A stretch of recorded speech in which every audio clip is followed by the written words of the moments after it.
বুরকা মুরকা পরি লোক টোক নিয়ে আইসি দুটো বোম মারলো মারি মানুষ ছুটি দিল 17 বছর করে আইছে দালালি করে আইছে তারা পুলিশ পাঠান করে টাকা খাইছে সেটা তারা এখন পাচ্ছে না।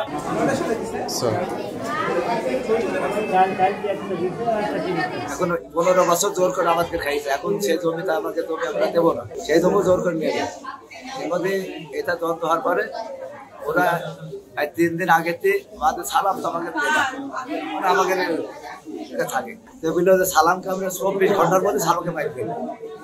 3 দিনতে শুনছি যে হলো সালামকে মারি ফেলবে 24 ঘন্টা সময় দিচ্ছে। এইগুলো আমরা বললাম যে মারি দেখুন ফেলবে যা কাজ সবাই চেতন মতন থাক একটু বাড়ির মধ্যে ঢোকে কি ভক্তি দেখো। এইটা আমরা দেখতে গেছি, ওনারা দেখি যে সেই বুরকা মুরকা পরি লোক টোক নিয়ে আইসি দুটো বোম মারলো মারি মানুষ ছুটি দিল দিয়ে দেখি ইট পাইট করে মারা থাকে।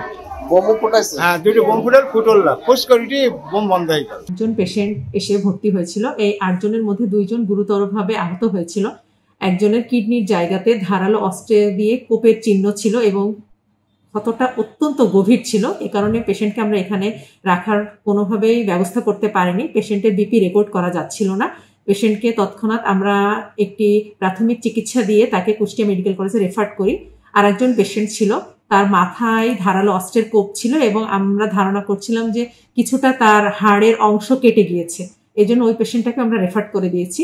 বাকি 6 জন এখানে ভর্তি রাখা হয়েছে। 6 জনের মধ্যে 4 জনের বিভিন্ন জায়গায় 5-6টা করে সেলাই গিয়েছে এবং 2 জন ব্যক্তির গায়ে মারের দাগ আছে এবং এটা বিভিন্ন জায়গায় মারের চিহ্ন আছে, যেটাকে আমরা ব্রুইশ বলি আমাদের মেডিকেল ভাষায়। বর্তমানে 6 জন ভর্তি আছে। 6 জনের অবস্থা যে খুব বেশি ভালো সেটা বলা যাবে না, সবাই মারাত্মক অসুস্থ। এবং বাকি 2 জন যে রেফার হয়েছে ওই 2 জনের মধ্যে যে ব্যক্তির কিডনির এরিয়াতে ধারালো অস্ত্রের কোপের চিহ্ন আছে ওনার জীবনের আসলে সংকটও অনেক বেশি, কারণ কিডনি যদি কোনোভাবে এটা রিকভারি না করে তাহলে পেশেন্টের বাঁচার সম্ভাবনা কম। আমরা সর্বাত্মকভাবে চেষ্টা করেছি এখানে প্রাথমিক চিকিৎসাটা সম্পূর্ণ তাকে দিয়ে দেওয়ার জন্য। আর বাকি যারা আছে তারা চিকিৎসাধীন অবস্থায় আছে, আমরা সর্বাত্মক চেষ্টা করছি তাদেরকে একটা ভালো ফলাফল নিয়ে যেন ফিরে যেতে পারে সেখানে।